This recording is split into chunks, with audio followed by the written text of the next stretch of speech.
ahora la doctora Lourdes Vega. Bueno, ahora te presentas tú, ¿no, Lourdes? Sí. Bueno, muchas gracias primero por haber organizado esta jornada y haberme invitado. Yo soy Lourdes Vega, para los que no me conozcáis. Soy médico, soy genetista clínico y trabajo actualmente en Sant Pau. Y soy la coordinadora de esta unidad, ¿no?, de experiencia clínica en enfermedades cognitivo-conductuales del adulto en Sant Pau, y que os queríamos explicar un poco mejor cómo funciona, ¿no? Porque muchas de las familias ya tendréis experiencia con estas unidades en niños, ¿no?, pediátricas, pero cómo es la transición a los adultos es una cosa que es nueva, tanto para vosotros, ¿no?, como para nosotros, ya que esta unidad pues hace un poquito menos de un año casi que está funcionando. Entonces, bueno, esto es la... Os quería hacer un breve resumen, ¿no?, de que ya sabéis, ¿no?, muchos de estos conceptos de las enfermedades minoritarias o raras, que se llaman así porque precisamente, ¿no?, tienen una prevalencia de menos de 5 de cada 10.000 personas en la población, pero que si miramos el conjunto de ellas ya están descritas más de 7.000 condiciones clínicas, ¿no?, y que la suma de todas ellas pues no son tan raras ni tan poco prevalentes. Y tienen unas peculiaridades respecto a otras enfermedades que las hacen aún más especiales, ¿no?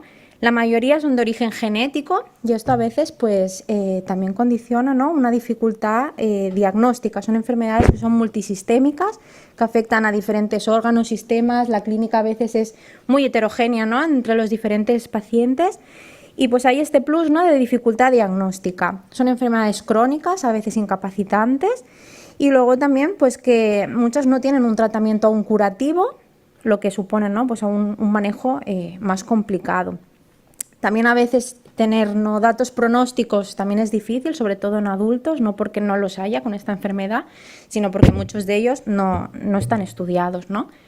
Como habéis visto ya en otras presentaciones, todo esto de la genética no deja de ser bastante nuevo desde hace unos años, ¿no? Pacientes que ahora mismo tienen 50, 60 años, nos están llegando incluso ahora a hacerse el diagnóstico, ¿no?, porque cuando eran pequeños pues no habían todas estas oportunidades.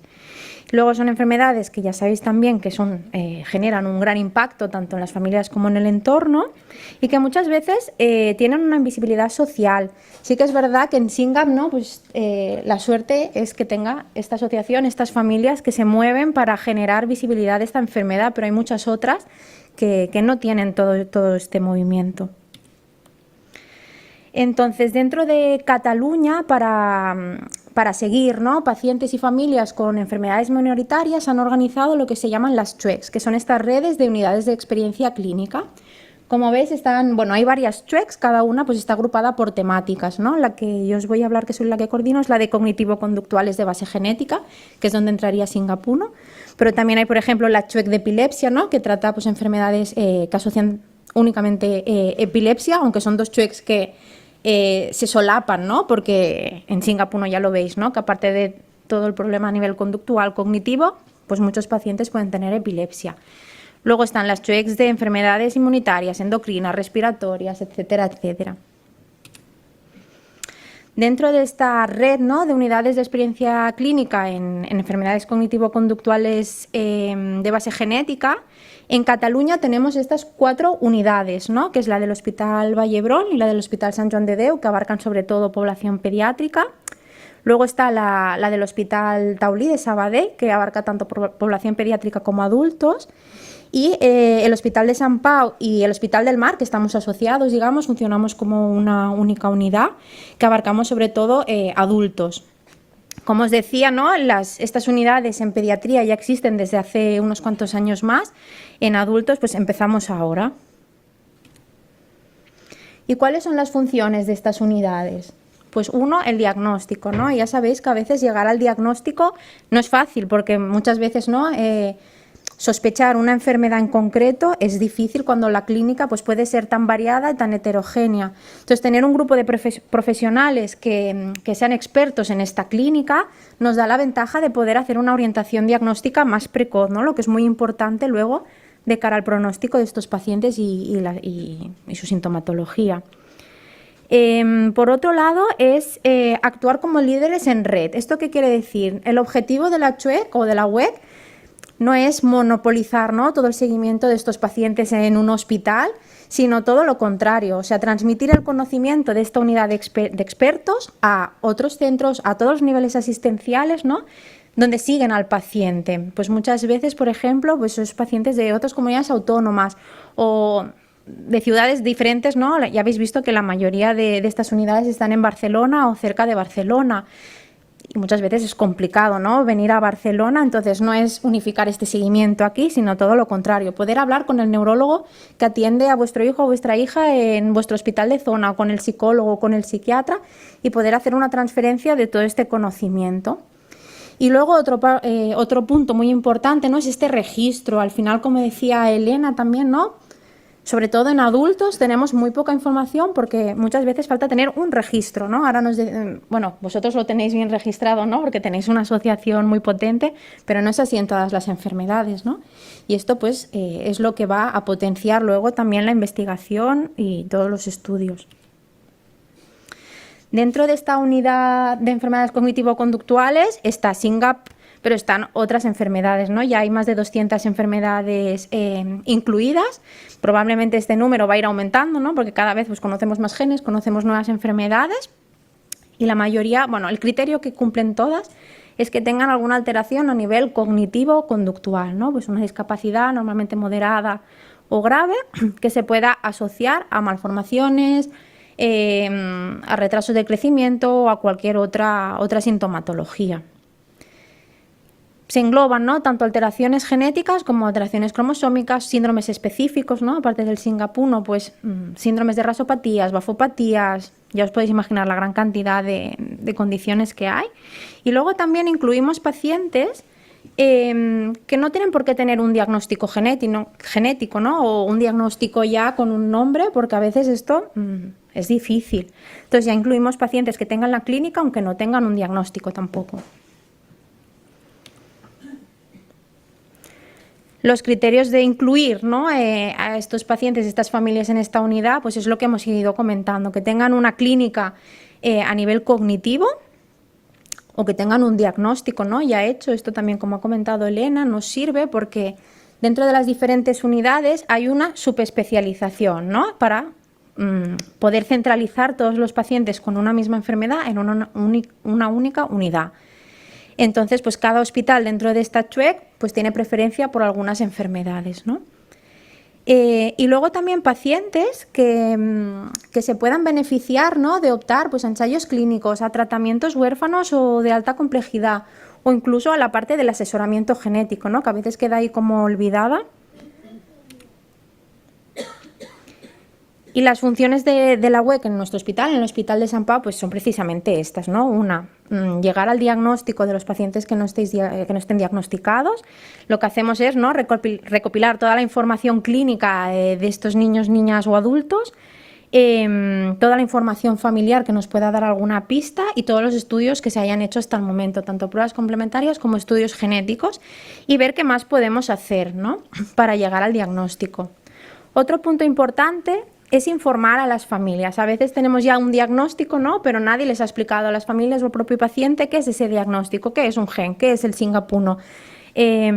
Y también es nuestra tarea, ¿no?, pues dar esta información a las familias de forma comprensible para que sepáis. Lo mismo, ¿no?, pues las manifestaciones clínicas que tiene la enfermedad, cómo va a ir evolucionando dentro de lo que podamos responder, ¿no?, porque a veces no tenemos la respuesta a todo. Y también los riesgos de transmisión, ¿no? Muchas familias nos preguntan, pues ¿tiene un hermano? ¿El hermano tiene riesgo de que sus hijos lo puedan tener? Pues son preguntas que tenemos que ir respondiendo. El seguimiento, como os decía, la idea no es centralizarlo en un único hospital, sino al revés, intentar coordinarnos con el resto de niveles asistenciales para poder dar este seguimiento integral a los pacientes y a las familias de forma que os sea cómoda también, ¿no? Y que independientemente os podáis beneficiar de esta experiencia, de esta unidad. Y ya por último, pues todo el tema, ¿no?, de la actualización constante de la investigación, también como habéis ido viendo, ¿no?, en las diferentes charlas con el doctor Vallés, hay mucha cosa que se está investigando, que se está haciendo, y poder tener estos contactos, ¿no?, dentro de esta red, pues permite ir avanzando poco a poco, tanto en SYNGAP1 como en otras enfermedades minoritarias. ¿Y cómo funcionamos? Las derivaciones son un poco variadas, o sea, son desde hospitales que ya son unidad de expertos, ¿no?, en la edad pediátrica y que hacen la transición a una unidad de adultos, Pueden ser pacientes que se siguen en otras comunidades o en Cataluña, que nunca se han seguido en una unidad específica, ¿no? Pero que ahora nos derivan. Es bastante variable. Y el primer contacto, como os decía también Elena, es con nuestra gestora de pacientes, que se llama Rebeca Marín. Entonces, lo que se hace es en una primera visita, que muchas veces no tiene por qué ser presencial, ¿no? Porque es verdad que como atendemos a familias de muchos sitios, no todas tienen la facilidad de poder acudir al hospital. Entonces, a veces se individualiza y se hace telefónica, telemática. Esta primera visita es una primera visita de contacto, que no hace falta que venga el paciente, vuestro hijo, vuestra hija o el paciente adulto, sino que es para hacer toda esta recopilación de información, de informes, de todas las pruebas que se hayan hecho, los estudios genéticos, para tenerla nosotros en Sant Pau. Como comentábamos también, ¿no? Hay hospitales que ya son una de estas unidades, como Sant Joan de Déu, que lo tienen ya todo muy bien organizado, tienen una sección de transición, pero no todos los hospitales lo tienen así, ¿no? Y nuestra función también en esta primera visita con Rebeca es recopilar toda la información que podamos. Cuando tenemos toda esta información, pues podemos valorar qué necesidades tiene ese paciente y esa familia, ¿no? Para intentar dar prioridad. Y también un poco, porque aunque lo ideal es, ¿no?, que nos podamos conocer presencialmente en la consulta, pues muchas veces no siempre es posible, ¿no? Y intentar adaptarnos a vuestras preferencias. Esto también es un punto importante. Y luego sí que ya llega el día, ¿no?, de la visita multidisciplinar que llamamos, que es una visita que se hace en el hospital y que estamos en un mismo box, digamos, genética, neurología, que es Elena Muiño, que ya la habéis conocido. Y está también una psiquiatra del equipo, que es la doctora Sara Cribilles. Son visitas que son largas, ¿vale? Tenemos más o menos 1 hora y media por paciente, a pesar de que, como ya hemos hecho una primera de screening, nosotros ya nos hemos revisado todos estos informes, toda esta información, ¿no?, previa. Pero aún así son visitas largas porque las necesidades son complejas. Y luego, como os comentaba también, el seguimiento normalmente dentro de esta unidad lo solemos hacer de forma anual, porque lo que intentamos, ya os decía, ¿no?, es coordinar el resto de seguimiento con el resto de especialidades. ¿Esto qué quiere decir? Quiere decir que a lo mejor, ¿no?, pues si un paciente tiene una epilepsia que por lo que sea pues no está bien controlada, probablemente va a necesitar un seguimiento, me lo invento, mensual, ¿no? No es el objetivo de la CHUEC tampoco. Y tenemos un correo que luego al final de todo está para que podamos tener una relación directa, ¿no?, de cualquier necesidad que tengáis, nos podáis escribir, tanto vosotros, ¿no?, como el resto de profesionales que os siguen, pues a lo mejor de otro hospital o de otro servicio de salud. Esto es un poco como la coordinación, ¿no?, que intentamos hacer dentro del hospital. Ya os he comentado el servicio de neurología, que en Sant Pau tenemos la ventaja que también son CHUEC de epilepsia, ¿no? Entonces nos podemos beneficiar en aquellas enfermedades minoritarias que asocian epilepsia, el servicio de genética y el servicio de psiquiatría. Muchas veces lo mismo, ¿no? Con 1 hora y media pues no es suficiente a lo mejor para con la psiquiatra, ¿no?, poder abarcar todas las necesidades del paciente. Entonces, lo que intentamos hacer es coordinar, ¿no?, con los centros de salud mental de zona, bueno, como habéis ido viendo, ¿no?, en las anteriores charlas, pues este seguimiento. A veces, ¿no?, pues el psicólogo, el psiquiatra que siga al paciente tiene dudas sobre esta medicación, porque es un paciente a lo mejor ya lleva medicación para la epilepsia. Por responder todas estas dudas es nuestra función. Luego también muy importante la coordinación con atención primaria, ¿no?, que muchas veces pues también es la base. Y con otros servicios, ya sea dentro de nuestro hospital como de otros centros. A veces no, son pacientes que, aparte de la parte neurológica, pues requieren un seguimiento cardiológico o oftalmológico, pues coordinar todo este seguimiento. Aparte, ¿no?, de la función más asistencial, también ya os había comentado, ¿no?, que otra de las funciones es este registro de pacientes. Dentro del CatSalut está el registro REMIN, que es de enfermedades minoritarias. Y luego hemos creado unos grupos de trabajo entre las diferentes unidades que conforman la CHUEC para ir tratando tema por tema de forma más específica, que ahora veremos alguno también. Estamos muy coordinados entre nosotros. También, como os ha dicho Elena, hacemos reuniones mensuales entre las diferentes unidades, ¿no?, con el Hospital del Mar, con Sant Joan de Déu, con el Vall d'Hebron, con estos centros de dentro de la CHUEC. Y algunos de los grupos de trabajo, son 13 en verdad, os he puesto aquí algunos como de los más importantes. Uno es el de los circuitos de acceso, ¿no? Y asistenciales. A veces no es fácil decir, vale, y ahora como decíamos, ¿no? Pues de adultos a lo mejor hay 13 o 14 pacientes, pero están desperdigados por toda España. ¿Cómo hacen para acceder a esta unidad, ¿no? Pues crear estos circuitos de acceso que a veces no, pues no están del todo establecidos, es una de las funciones de esta unidad. Luego, la creación de protocolos y guías de manejo. Esto nos pasa muchas veces, que en niños tenemos mucha información, ¿no? Y tenemos un protocolo de decir, vale, pacientes con SYNCAP1 en pediatría, hay que seguirlos con neurología, con, ¿no?, las diferentes especialidades, pero a veces cuando pasamos a adultos no hay estos protocolos tan bien diseñados, ¿no? Y nuestra función también ahora que empezamos a recolectar, ¿no?, enfermedades minoritarias en el adulto, es generar estos nuevos protocolos, estas nuevas guías de manejo clínico.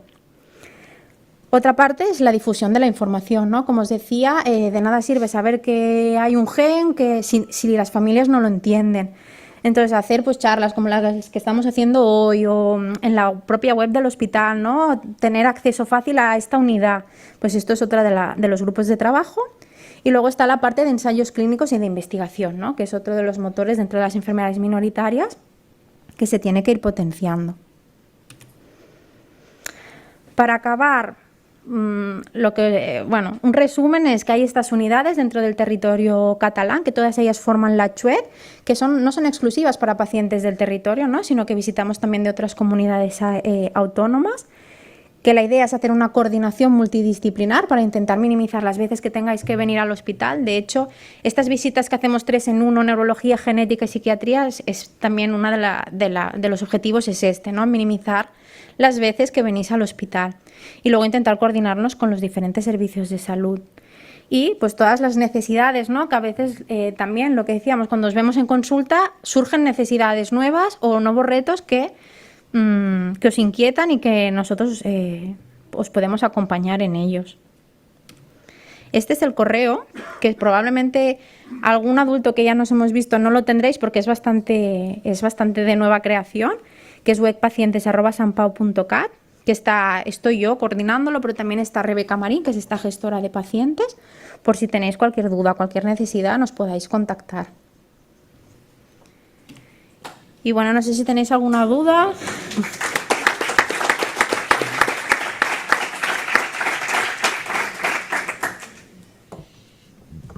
¿Hay alguna duda? No, vale, de Zoom no. Vale. ¿Existe lo equivalente en otras comunidades autónomas?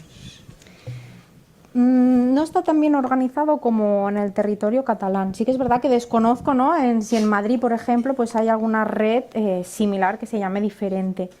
Pero es verdad que aquí en Cataluña se está apostando mucho, ¿no?, por las enfermedades minoritarias y crear esta red de trabajo coordinado con otras comunidades también.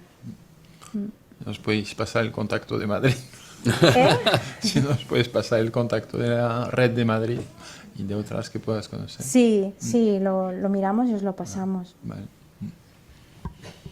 Lourdes, te quería comentar, creo que en el resto de comunidades son centros CESUR, si no me equivoco, sí, ¿verdad? Que son especializados también. Sí, son especializados, ¿no?, en diferentes tipos de enfermedades. De hecho, son cosas como que se solapan, ¿no? Aquí también se puede ser CESUR de una enfermedad y estar dentro de una WEC y dentro de una CHUEC. Claro. Entonces, son como diferentes niveles, digamos. Que la verdad desconozco en otras comunidades, en todas las comunidades autónomas cómo funciona, ¿eh? Sí que nosotros, ¿no?, de otras comunidades pues recibimos muchos pacientes que no tienen ni son CESUR, ni tienen CHUEC, ni WEC, ni en el hospital quizá un referente, ¿no?, o incluso de genética. No todos los hospitales tienen servicio de genética. Pero vosotros desde Sant Pau, desde la WEC, ¿os podríais especializar en atender a todos los pacientes de la asociación adultos, por ejemplo? Sí.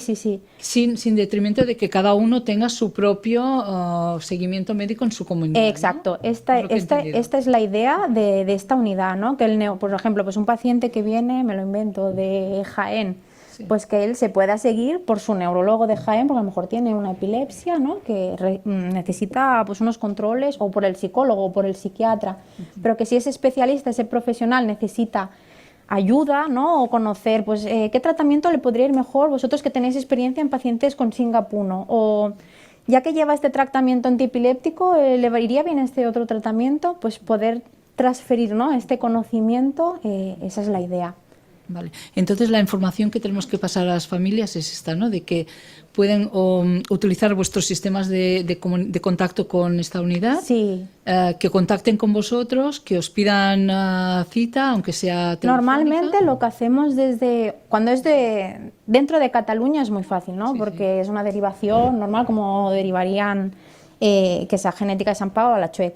Desde otras comunidades autónomas también hay esta posibilidad de derivación que se llama derivación SIFCO, que es una derivación un poquito más especial, pero es rellenar como el médico, ¿no? Que sigue a ese paciente, normalmente pues el referente suele ser el neurólogo, es rellenar esta derivación y a través de su hospital se tramita. Y entonces a nosotros nos llega como si fuera una derivación de aquí, digamos. Sí, me consta que hay una familia de fuera de Cataluña que ya Sí. está tratándose con vosotros. Sí, sí, y se hace a través de esta vía que, bueno, que a veces no, pues cuesta hasta que, porque a lo mejor le comentan al médico, hazme una derivación SIFCO y no sabe ni lo que es. Entonces, pues en el correo que os hemos puesto de la web, también si tenéis alguna duda, nuestra gestora Rebeca a veces ayuda, ¿no? Para hacer estas derivaciones. Probablemente en un futuro, cuando ya esté un poquito más en marcha, será más fácil este flujo, ¿no? De pacientes, pero bueno, ahora de momento nos estamos encontrando con que a veces cuesta, ¿no? Hacer la derivación desde otras comunidades. Bueno, ya cuesta a veces cuando dices SINGAP 1 en algún neurólogo de adultos que ya te cuesta, ¿no? O sea, imagínate Claro. cuando dices Claro. un SIFCO o una... No, por eso. Entonces está nuestra gestora que intenta pues solventar, ¿no? todo esto. Elena quería comentar. Sí, yo simplemente comentar lo de SIFCO. Hay veces que incluso el médico de familia, según la comunidad autónoma, puede rellenarlo, con lo cual es una facilidad no tener que esperar a la visita de neurólogo, que a veces puede tardar más. Y respecto al CESUR que comentabas, Monse, una cosa es que Cataluña se organice y tenga redes de experiencia clínica, y luego otra cosa es que a nivel nacional te reconozcan como un centro de referencia de esa enfermedad. Y para poder optar a ello es muy complicado. O sea, primero tiene que salir la convocatoria para esa enfermedad, y normalmente no es una enfermedad, normalmente agrupa varias. Y para que eso salga normalmente es porque pues, las asociaciones de pacientes han hecho fuerza para que se consiga hacer un CESUR oficial en España, ¿no? Y entonces luego tú ya puedes optar, cada hospital puede optar a ser CESUR, y muchas veces tiene que requerir una serie de condiciones, pues que se investigue en ese hospital sobre la enfermedad, que visiten X pacientes al año, X pacientes nuevos, suelen ser bastantes requerimientos. Por eso el hecho de que haya estas unidades de experiencia clínica facilita que si luego en algún momento hay un CESUR, ya tengamos todos los datos organizados y nos podamos presentar. El problema es cuando se hace la solicitud, se convoca un CESUR y no hay nadie que esté organizado. Ahí ya ni hay posibilidad de entrar. Por eso la importancia de estas redes, por eso la importancia de la asociación y todo esto. Y el ser CESUR lo que sí que facilita mucho es las derivaciones. Ahora cuando no eres CESUR y pides que te rellene una hoja SIFCO, muchas veces al especialista le puede poner problemas el hospital. Si eres CESUR no te pone problemas. Si no eres CESUR te puede poner algún problema. Simplemente que el paciente tiene que quizás hacer más hincapié en que lo deriven. Pero bueno, ya está. En teoría no tendrían por qué poner problemas, pero es verdad que como aún es un poco desconocido, ¿no? Y que al final debe ser tema económico también mucha, ¿no? Todo De los influye. hospitales, quiero decir, de cada hospital, ¿no? Sí. O sea que tenemos que incentivar a que podáis conocer muchos casos de SINGAP para que podáis pedir más adelante este reconocimiento de CESUR que facilitaría todo el proceso, ¿no? Vale, muchas gracias. ¿A vosotros? Perdona, solo una cosita, pero para que ser CESUR, primero tiene que salir la convocatoria, convocatoria. y que eso, como preguntaban, depende del ministerio y de la fuerza que se haya hecho para conseguirlo. Hay otras enfermedades como el Ehlers-Danlos que se están como moviendo mucho para intentarlo y aún no han conseguido que se lance la convocatoria. Y normalmente es junto con otras enfermedades, por si queréis tenerlo en cuenta. Vale, o sea que nos toca como asociación pelearnos con el Ministerio de Sanidad. Algo así, por lo poco que sea a nivel de cómo se llega a que el ministerio lo convoque. Yo me he presentado, pero no he sabido cómo han llegado a conseguir que se convoque. Y suele ser porque participas en una red, quiero decir, solo para SINGAP 1 es difícil. No, sí, por ejemplo, nosotros ahora nos hemos presentado en neurología al de demencias en adultos jóvenes, porque hay enfermedades raras y agrupa varias enfermedades raras genéticas, varias, pero no solo una. De acuerdo. Bueno, Gracias. muchas gracias, Lourdes.